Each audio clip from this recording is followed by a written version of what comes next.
Allah bisa hadir dengan keadaan sehat, ya Nabu, dengan keadaan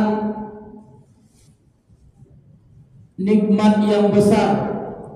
Jadi awakku adalah salah satu makhluk atau manusia yang dipilih oleh Allah, bisa hadir dan mempunyai kesempatan pula. Kenapa demikian? Karena mungkin banyak saudara-saudara seiman kita lain mempunyai iman tetapi tidak ada kesempatan yang diberikan oleh Allah. Jadi nikmat ini harus kita syukuri, karena nikmat ini sangat besar diberikan oleh Allah Subhanahu wa taala kepada kita.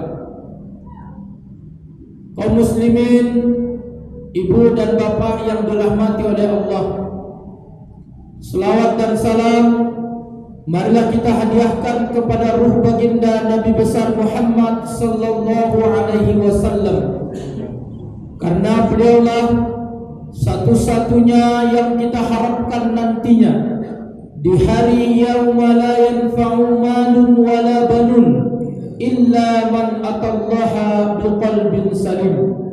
Di suatu hari nanti tidak akan berguna pangkat, kata Allah, tidak berguna lagi jabatan, tidak berguna lagi anak dan istri. Pada waktu itu yang berguna adalah qalbun salim, yaitu hati yang beriman kepada Allah Subhanahu wa taala. Dan waktu itu pula lah kita mengharapkan pertolongan baginda Nabi besar Muhammad sallallahu alaihi wasallam. Bagaimana caranya? Di dalam syariat kita diajarkan orang-orang yang selalu berselawat kepada baginda Nabi Muhammad dan menjalankan syariat Allah, maka itulah yang ditolong oleh Rasulullah sallallahu alaihi wasallam melalui izin dari Allah Subhanahu wa taala. Jadi Bapak Ibu, Nabi Muhammad ini mukjizatnya atau kelebihannya bukan cuman ada di dunia, tetapi ada di akhirat. Apa itu? Bisa memberikan syafaat kepada umatnya. Kalau nabi-nabi dan lain Bapak dan Ibu tidak akan diberikan. Maka di dalam riwayat itu kita lihat, di suatu hari itu kita nanti akan berbondong-bondong menunggu mahkamah dari Allah Subhanahu wa taala, menunggu keputusan dari Allah. Istilah orang Bapak dan Ibu, kalau awakku belum punya status, maka pemikiran kita tuh akan was-was. Tetapi kalau sudah ada status, sama je orang menunggu hukuman di penjara. Kalau belum dijatuhi hukuman, dia tuh was-was. Bara tahun nambo dihukum ko, bara lamonyo disiko. Tapi kalau sudah dijatuhi hukuman, maka dia tuh akan lega. Baik tujuan nanti awakku di akhirat. Di dalam riwayat itu kita akan berdiri menunggu mahkamah Allah, keputusan dari Allah. Tidak cuma sehari, tidak seminggu, tetapi bisa nanti beribu-ribu tahun kalau kita hitung di hitungan dunia. Maka disitulah kita memohon kepada para nabi, wahai Nabiullah, mohon kepada Allah agar singgasana ini atau keputusan ini dipercepat. Biarlah kami masuk ke neraka, yang penting ada kepastian daripada menunggu-nunggu tidak ada kepastian. Bertemu dengan Nabi Adam, maka Nabi Adam mengatakan, saya tidak mampu. Kenapa? Karena saya pun adalah manusia yang banyak dosa kepada Allah. Begitu juga nanti berbondong, cari Nabi ini, cari Nabi ini, sampai di keputusan terakhir bertemulah dengan Nabi Muhammad sallallahu alaihi wasallam. Disitulah kita itu meminta kepada Nabi Muhammad, wahai Nabi Muhammad kekasih Allah, mohon kepada Allah agar kehakiman ini, keputusan ini dipercepat. Apakah kami ini masuk ke dalam surga atau ke dalam neraka? Yang penting ada keputusan supaya kita jelas. Maka disitulah Allah Subhanahu wa Ta'ala mengabulkan permintaan Nabi Muhammad. Jadi Bapak dan Ibu, kita ini harus banyak berselawat kepada Nabi Muhammad sallallahu alaihi wasallam. Bahkan di dalam riwayat, di dalam syariat kita ternyata berselawat itu tuh disyariatkan. Contohnya di dalam sholat itu ada rukun, di dalamnya ada salah satu berselawat kepada Nabi Muhammad. Itulah yang kita baca dengan tahiyat. Kaum muslimin sidang jemaah yang dimuliakan oleh Allah.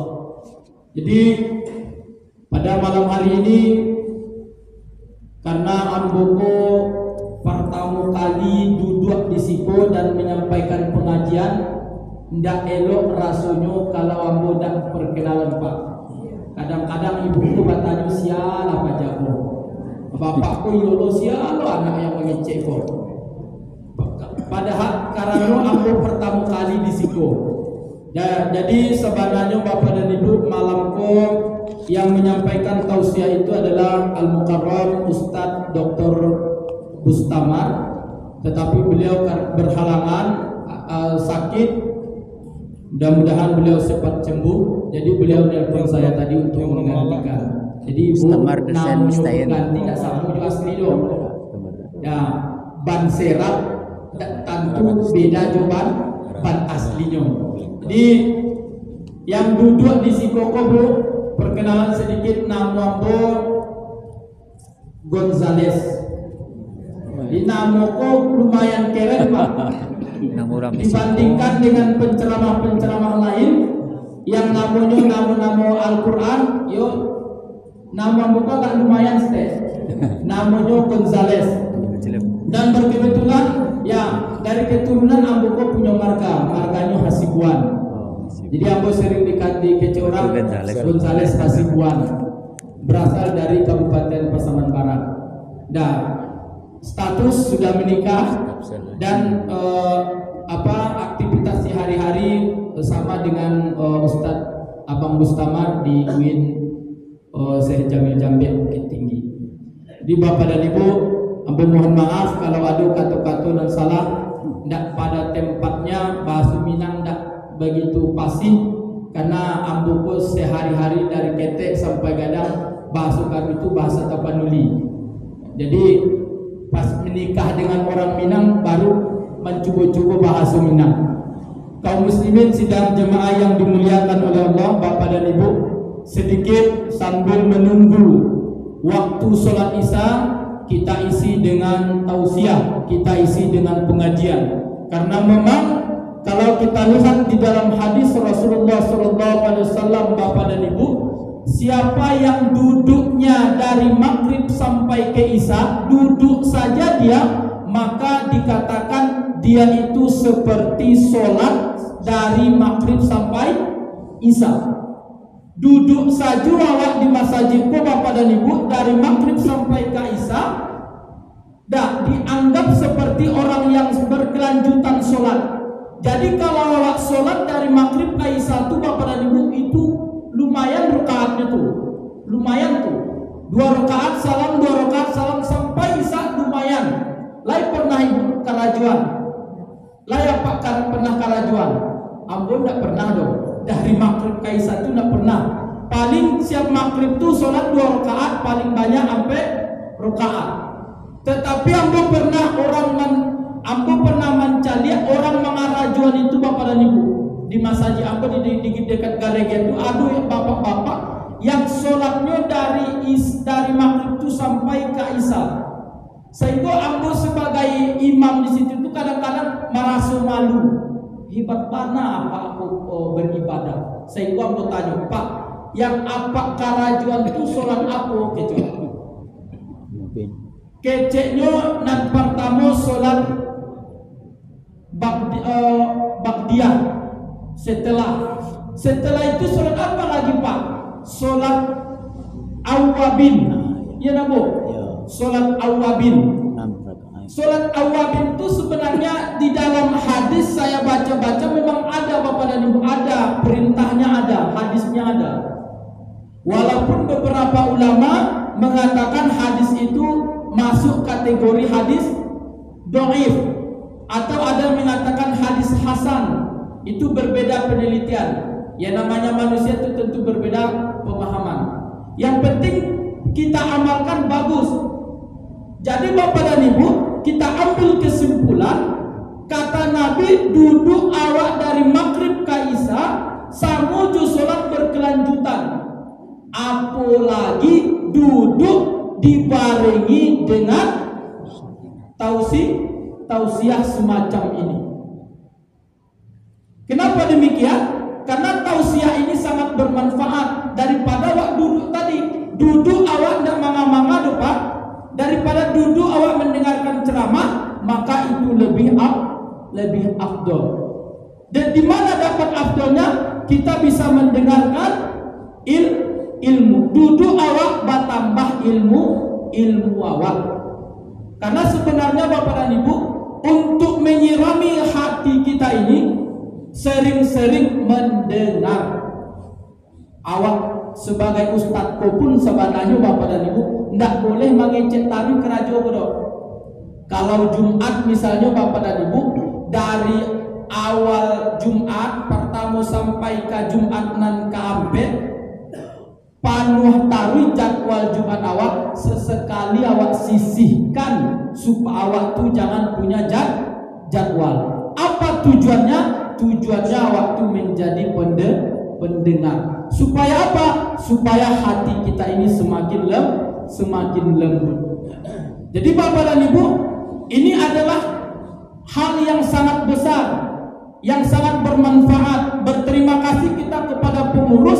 Ada inisiatif pengurus itu memberikan tausiah di siko. Daripada duduk awak mengopi-ngopi tidak tahu cari toka makama, ancak mendengarkan tausiah. Jadi logikanya Bapak dan Ibu begini, awak duduk dari maghrib ke isya, kata Nabi seperti sholat berkelanjutan. Kalau awak duduk, awak barengi dengan baca Quran, itu tentu lebih bermanfaat. Awak duduk dibarengi dengan mendengarkan ceramah daripada baca Quran tadi itu, menurut beberapa ulama lebih bermanfaat mendengarkan pengajian.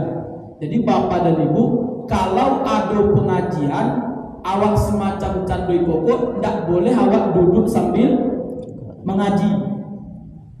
Ambo pernah ceramah di satu tempat Bapak dan Ibu, ambo calian adu jamaah cie, inyo lain mendengar ceramah mungkin, tapi nya sambil ngaji, sambil mengaji, sambil baca Quran.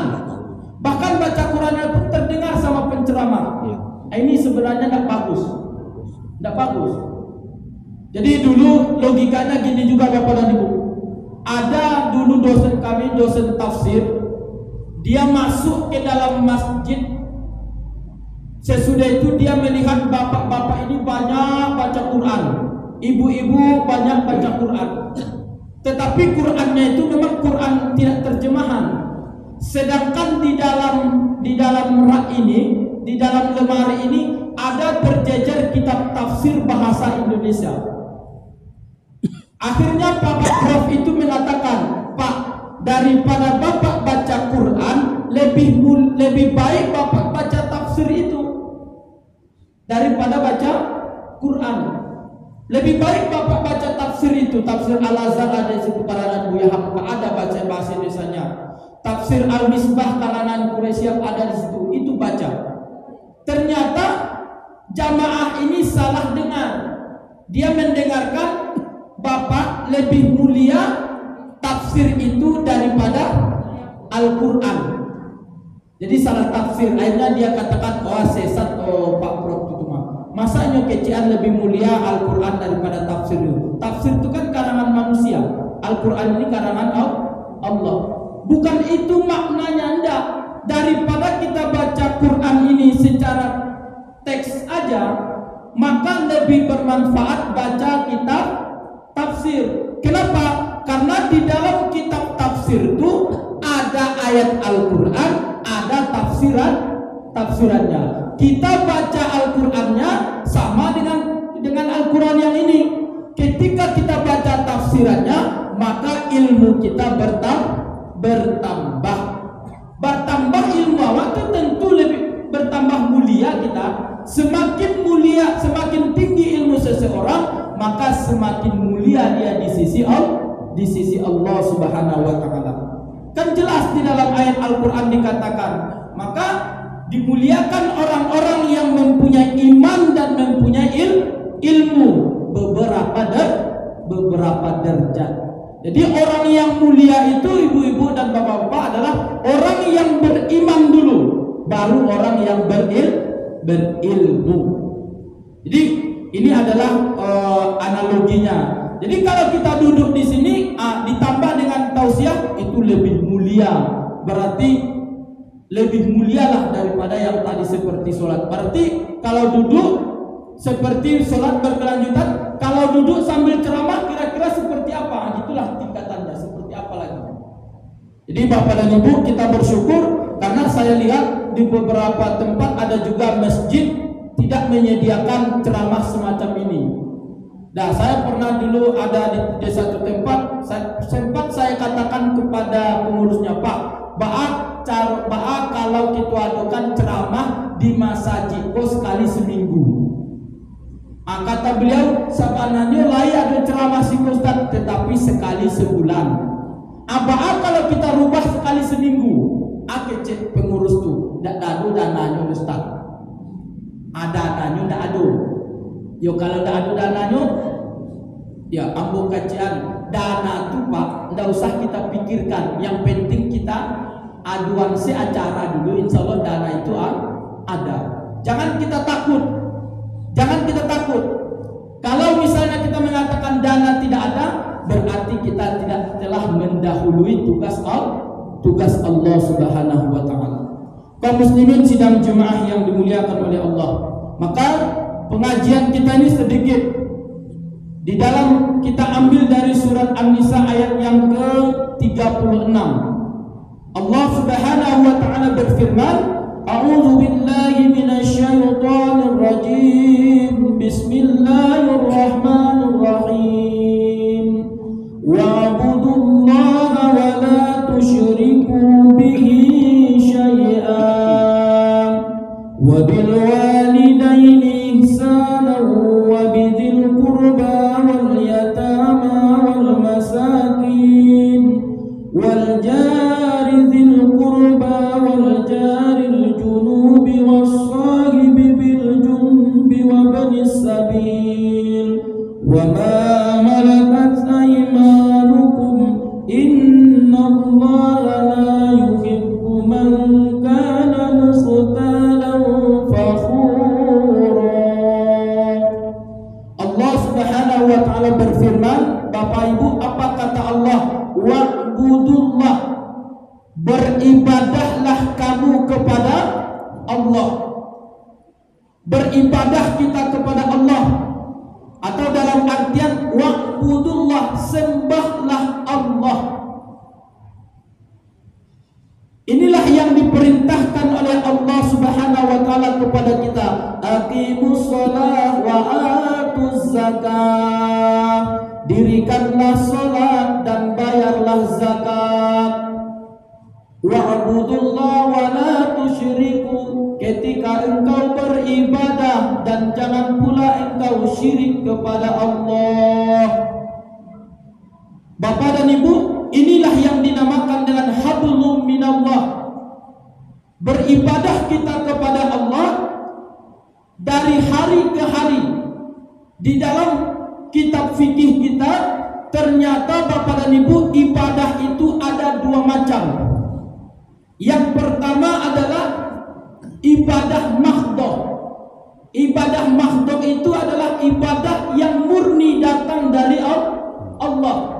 Seperti sholat, zakat, saum, puasa dan lain-lain. Murni datang dari Allah Subhanahu wa taala yang wajib kita kerjakan. Tidak boleh tinggalkan. terutama yang namanya sholat. Kalau kita kalkulasikan Bapak dan Ibu, ini sering disampaikan kepada kita semua, lebih banyak orang yang sholat dibandingkan orang yang tidak sholat. Kalau kita kalkulasikan mungkin Bapak dan Ibu, lebih banyak orang yang tidak sholat. Kenapa demikian? Ternyata memang Allah itu mengatakan sholat itu sangat sulit, terkecuali bagi orang-orang yang khusyuk atau orang yang sudah mendalami atau yang sudah menyatukan sholat itu dengan dirinya. Maka Bapak dan Ibu, terutama bagi kaum laki-laki, kita ini tidak ada istilah meninggalkan sholat. Tidak ada dispensasi dari Allah bahwasanya sholat itu ditinggalkan, tidak boleh. Kalau bagi kaum laki-laki, kaum perempuan masih ada dispensasi, tidak boleh sholat. Bagi kita dan laki-laki pun tidak ada istilah meninggalkan sholat, tidak ada. Apapun kondisi dan dimanapun keadaannya, tidak ada. Yang didispensasi itu adalah cara melaksanakan sholat. Kalau ndak talok kece orang tagak pak awak duduk, ndak talok duduk awak berbaring, ndak talok awak berbaring do, maka dengan isyarat, ndak talok juga dengan isyarat le do, dibawa ke masjid, disolatkan. Jadi tidak ada kesempatan kita untuk meninggalkan ibadah sholat itu bagi yang laki-laki, tidak. Maka Bapak, kita tanamkan ke dalam diri kita, kita tanamkan, kita tancapkan, kita bersumpah kepada Allah, saya mulai hari ini, mulai detik ini tidak akan pernah lagi berani meninggalkan ibadah sholat. Jadi kalau misalnya dalam kondisi daruratnya tidak ada bagi kami yang laki-laki, tidak ada. Walaupun kita berada di ruangan ICU, minimal dengan isyarat. Saya terasa bagi saya Bapak dan Ibu, dan cerita sedikit, saya ini sebenarnya baru jatuh dari motor. Ini mata saya ini ada bekasnya. Dan di awal bulan 11 kemarin saya jatuh, dan itu dilarikan ke Ahmad Mukhtar. Sesudah itu tidak sanggup mereka nangani, dilarikan ke M Jamil. Dan waktu masuk ke dalam ICU operasi itu, terdengar sama saya itu orang sholat, orang azan. Saya tanya kepada dokter waktu membedahnya, Bu, waktu itu kita di bis itu bis lokal, masih bisa bicara. Ini sholat apa Bu? Sholat maghrib, kata beliau. Bagaimana cara saya mau sholat ini? Akhirnya sambil dia mengoperasi mata saya alhamdulillah tetap bisa melaksanakan sholat. Dengan apa caranya? Dengan isyarat itu aja. Yang penting tangan kita ini masih bisa bergerak. Kita sangko-sangko, kita anggap aja kita lagi takbiratul ihram. Kita anggap saja kita sedang ruku, kita anggap saja kita sedang sujud. Yang penting tangan kita bergerak. Bagaimana cara wudhunya? Ya wudhunya tidak ada lagi, sholatnya saja dengan isyarat. Ya berarti wudhunya pun wudhu isyarat. Inilah perintah Allah, wa'budullah, beribadahlah kamu kepada Allah. Yang berikutnya, ternyata di dalam fikih itu ibadah itu tuh ada nomor 2, yaitu ibadah ghairu maghdub. Apa itu ghairu maghdub? Yaitu ibadah yang tidak ada secara langsung diperintahkan oleh Allah, tetapi kita sendiri yang menjadikan pekerjaan itu sebagai ibadah. Seluruh aktivitas kita ini mulai dari pagi sampai malam semuanya ibadah. Datang awak ke masjid, melangkahkan kaki dengan membaca bismillah, langkahkan kaki kanan, tujuan karena Allah, ibadah. Berpakaian, tujuan menutup aurat karena Allah, ibadah. Makan kita, minum kita, tidur, bangun, semuanya kita niatkan karena Allah, maka dia menjadi ibadah. Apa artinya itu ibadah? Diberikan oleh Allah ganjaran. Ganjarannya itu adalah sebagaimana yang kita ketahui selama itu pahala. Kaum muslimin sidang jemaah. Yang kedua, Allah Subhanahu wa taala mengatakan wala tusyriku bihi syai'a. Jangan sempat kita itu ada kesyirikan kepada Allah. Jangan ada lagi sifat-sifat syirik itu di dalam diri kita. Nah, ternyata syirik ini pun kalau kita bagi-bagi ada juga pembagiannya. Ada syirik besar, ada namanya syirik kecil. Syirik besar yaitu menduakan Allah, mengakui ada kekuatan selain kekuatan Allah, mengakui ada kesembuhan selain kesembuhan dari Allah. Lai boleh awak berobat kepada orang, boleh. Lai boleh kita minta obat kepada orang yang ahlinya, boleh. Tetapi kita meyakini itu hanya sekedar usaha dan itu sekedar obat. Yang menyembuhkan bukan dia tetapi Allah Subhanahu wa taala. Abai tujuan dengan yang lain-lain. Ya, kalau kita lihat di daerah-daerah kita ini orang sudah mulai cerdas. Nah, masalah tahayul, masalah yang gaib-gaib itu sudah mulai tidak diyakini oleh orang. Benda-benda mati yang dulu dianggap oleh orang-orang tua kita, mungkin nenek-nenek kita, benda mati yang dianggap mempunyai kekuatan sekarang sudah mulai ditinggalkan oleh orang. Itu artinya kita sudah mulai cerdas. Kenapa demikian? Ya karena namanya saja benda mati, tidak ada kekuatannya. Nah, inilah yang dinamakan dengan hablum minallah. Kita berhubungan dengan Allah. Jadi hubungan kita dengan Allah itu Bapak dan Ibu cuma dua saja, yaitu beribadah kepadanya dan jangan pernah syirik. Kalau misalnya waktu beribadah, Ustaz beribadah siang malam, nan sunnah kita karajon apalagi nan wajib, semua aktivitas tadi itu kita jadikan sebagai ibadah, tetapi ternyata ada kesyirikan di dalam diri kita, maka ibadah kita tadi itu tertolak di sisi Allah. Percuma ibadah kita itu, percuma tahajud kita, percuma duha kita, kalau kita masih meyakini ada kekuatan selain kekuatan Allah, ada rezeki selain rezeki dari Allah. Jadi kita ini yang memohon, cuman kerja kita itu adalah berdoa kepada Allah. Kalau meminta doa kepada orang lain boleh, tidak ada masalah. Bahkan itu dianjurkan, meminta didoakan oleh ibu orang tua kita, didoakan oleh orang-orang yang alim, enggak boleh. Tetapi secara syariat yang dibolehkan itu adalah minta doa kepada orang yang masih hidup. Kalau orang yang sudah mati, itu nanti ada juga perbedaan. Kaum muslimin sidang jemaah yang dimuliakan oleh Allah, ini adalah cara kita mendekatkan diri kepada Allah Subhanahu wa taala. Kaum muslimin sidang jemaah Bapak dan Ibu, yang kedua, bagian yang kedua ternyata ada hablum minan nas. Apa hablum minan nasnya itu? Yaitu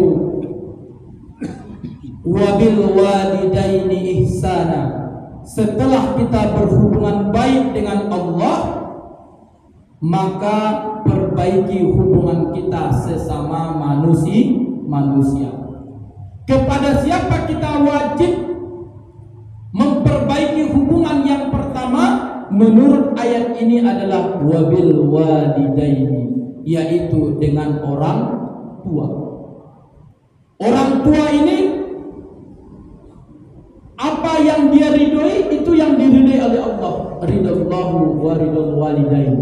Ridho Allah tergantung kepada ridho orang tua. Kalau orang tua kita ridho, insya Allah Allah pun akan ridho.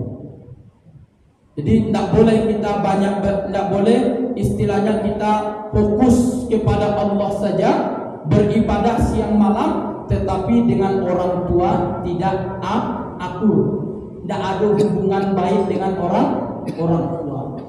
Karena kenapa? Kita lihat banyak juga anak ini yang durhaka. Banyak juga anak ini yang melawan kepada orang tua. Saya secara pribadi Bapak dan Ibu melihat langsung banyak anak saya lihat melawan kepada orang tuanya. Banyak. Bahkan sudah gadis, sudah kuliah masih juga melawan sama orang tua dengan kata-kata yang tidak baik. Akhirnya apa? Ibadah kita itu sebenarnya tidak akan nanti diterima oleh Allah. Ada juga saya lihat orang fokus ke surau, fokus pengajian, fokus kholakoh, rajin pengajian, rajin menuntut ilmu, tetapi dengan orang tua itu tidak akur. Alasannya kadang-kadang ada juga saya lihat orang tua anak itu tidak akur dengan orang tuanya, tidak sepaham. Ya Bu, tidak sepaham. Bahkan Bapak dan Ibu ada juga kejadian 2 tahun yang lewat, saya pernah ditelepon oleh seseorang yang tidak saya kenal. Ternyata dia mendapatkan nomor saya dengan dari temannya. Apa katanya? Ustaz, lain bisa Ustaz ke rumah saya minta tolong Ustaz datang ke rumah saya. Dan akhirnya saya bilang, di mana rumah abang dan alamatnya di mana? Nanti saya datang ke sana. Cuman saya ingin tanya apa permasalahannya. Permasalahannya Ustaz saya minta tolong memberikan pemahaman kepada adik kandung saya. Adik kandung saya ini sudah mulai melenceng pemahamannya dari pemahaman masyarakat biasa. Bahkan ibu saya, ayah saya, dan saya sebagai kakaknya pun sudah mulai dilawannya di rumah. Dan sudah mulai berani melawan secara kasar karena menganggap kami ini bukan bagian dari alirannya. Akhirnya tolong Ustaz ajari dia dulu bagaimana caranya. Kami senang dia sudah mulai pengajian, senang kami dia mulai baca Quran, senang kami dia sudah mulai bergaul dengan orang-orang yang baik. Ternyata bahasa dia pun di rumah sudah mulai kotor kepada ibu saya, ayah saya. Kenapa? Karena apa yang dikerjakan ibu saya, apa yang dikerjakan oleh ayah saya, dia anggap itu adalah haram. Akhirnya dia membentak-bentak ibunya. Nah, ini tidak boleh. Setinggi apapun ilmu pengetahuan kita, tidak boleh menganggap ibu kita itu rendah. Walaupun ibu kita tidak mempunyai pendidikan, tetapi kita tidak boleh menganggap diri kita ini lebih berilmu daripada orang tua kita. Kaum muslimin, Bapak dan Ibu yang dirahmati oleh Allah. Dan ini harus kita sampaikan juga. Kenapa? Ternyata orang yang durhaka kepada orang tuanya, kalau kita lihat secara turun-temurun, itu akan berkelanjutan. Maaf, kalau kita dulu, pribadi kita ini, saya misalnya pernah durhaka, sering melawan kepada orang tua, sering menyakiti ibu saya, maka siap-siap saya akan mendapatkan balasan dari anak saya. Kalau kita lihat secara bakampuang, secara berkeluarga, memang baik itu Bapak dan Ibu. Memang baik itu. Kalau dulu sikap kita itu pelawan kepada ayah kita, maka siap-siap anak awak akan melawan kepada awak. Itu lumrah kita lihat. Dan memang itu mungkin balasan yang terkecil yang diberikan oleh Allah kepada kita. Nah, jadi bagaimana caranya kita sekarang sudah menjadi orang tua? Bagaimana caranya kalau ada anak yang melawan, ada anak yang sudah tidak sopan kepada kita, supaya dia tidak mendapatkan balasan, maka cara dilakukan oleh syariat kita tuh capek-capek awak memaafkan anak awak.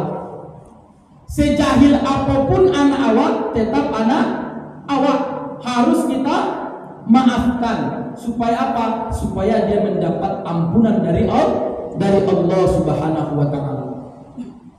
Saya pernah juga bercerita, apa kata ibu-ibu, Ustaz, anak ambu itu pelawan banget, tetapi setiapnya melawan kamu, langsung ambu ucapkan maaf. langsung ambo lintaskan di dalam hati itu memaafkan inyo. Ba'ako gitu karena anak ambo itu sudah dewasa katanya. Kalau ndak ambo maafkan berarti inyo berdosa. Tapi ambo langsung memaafkan inyo supaya apa? Supaya inyo itu tidak berdosa. Apa itulah sayang kita kepada anak. Kaum muslimin sidang jemaah yang dimuliakan oleh Allah, itu adalah cara kita berhubungan dengan manusia. Jadi hubungan yang pertama itu dengan wabil walidaini ihsana, perbaiki hubungan kita dengan orang tua. Berikutnya dengan siapa lagi? Wabizil qurba wal yatama. Ternyata yang kedua adalah wabizil qurba, yaitu karib kerabat. Karib kerabat itu siapa? Ada orang yang mengatakan orang yang tetangga dengan kita, karib kerabat. Ada juga secara umum mengatakan karib kerabat itu adalah orang yang sedarah dengan kita. Jangan sempat kita ini saling bertengkar. Antara kakak dengan adik tidak ada tegur sapa. Antara kakak dengan adik tidak ada saling silaturahmi. Semuanya bertengkar. Dah, syariat kita mengatakan boleh awak tu batangka saketek jurang, lai boleh awak tu berselisih saketek jo karib kerabat boleh, tetapi diberikan waktu hanya tiga hari. Lebih dari 3 hari tidak boleh sebenarnya ledo. Iku kadang-kadang tidak cuma 3 hari tetapi 3 tahun. Astagfirullah. Tidak tegur sapa. Gara-gara apa? Macam gara-garanya. Makanya ada istilah lagu itu tuh, dake mangko kaberang, jauh mangko kasayang. Karena ada lagu Minang Candu itu lagu. Jadi caranya sebenarnya supaya awak keluarga kau, kakak beradik kau yang saudara kau tidak saling bertengkar, maka kasih jarak. Kalau kita berjarak raso-rasonya aman. Tapi kalau badakean rumahnya raso-rasonya kurang akur. Dah. Jadi pengalaman kita orang yang dirantau kok kayak itu, Bu.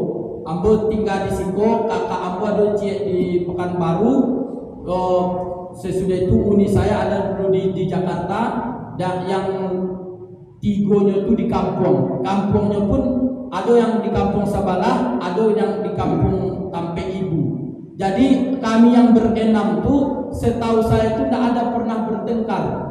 Tapi ada kakak ambo yang 2 orang sekampung sadakian rumah. Itu batang katari keraja itu. Ada abang saya yang di bawah saya, ada uni yang di bawah karena saya yang paling kecil. Itu yang berdua itu batang katari itu. Ketika saya pulang kampung sering saya katakan tuh, mengada tiba-tiba ke rumah, yo kamu kasih tuh turunnya. Kamu tidak pernah kasih tuh doa aja.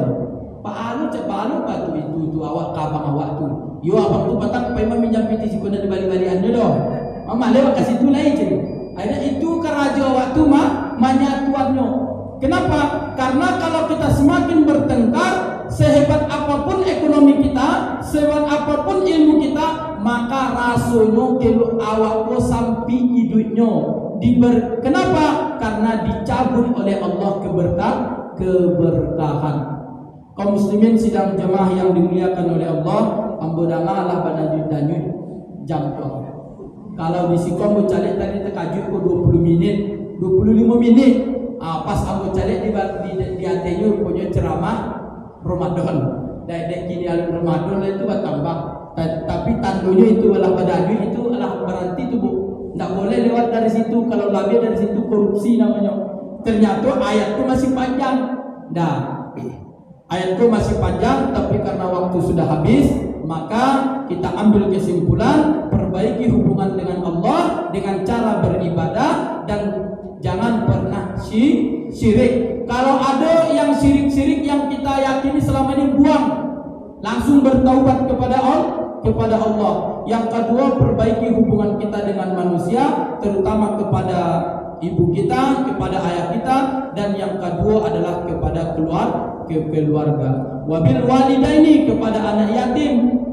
Dan sesudah itu kepada siapa lagi? Wal masakin, orang-orang miskin. Itulah kita perbaiki hubungan kita supaya apa? Supaya hidup kita ini bahagia dan kita selamat di dunia dan di akhirat. Jangan sempat awakku alim kepada Allah tetapi manusia kita zolimi. Jangan sempat awakku tahajud siang malam tetapi awak tidak tegur sapa dengan tetangga. Tidak boleh doh sebenarnya doh. Maka kita pun harus berbaik-baik dengan manusia, apapun manusianya. Maunya tidak sholat, mau tidak puasa, terserah. Penting awakku bertegur sapa dengan orang tersebut. Karena bertaubat kepada Allah sangat mudah, tetapi bertaubat sesama manusia sangat sulit. Itu saja kajian kita Bapak dan Ibu, mudah-mudahan bermanfaat, terutama bagi saya yang pribadi yang menyampaikan. Wabillahi taufiq wal hidayah. Assalamualaikum warahmatullahi wabarakatuh.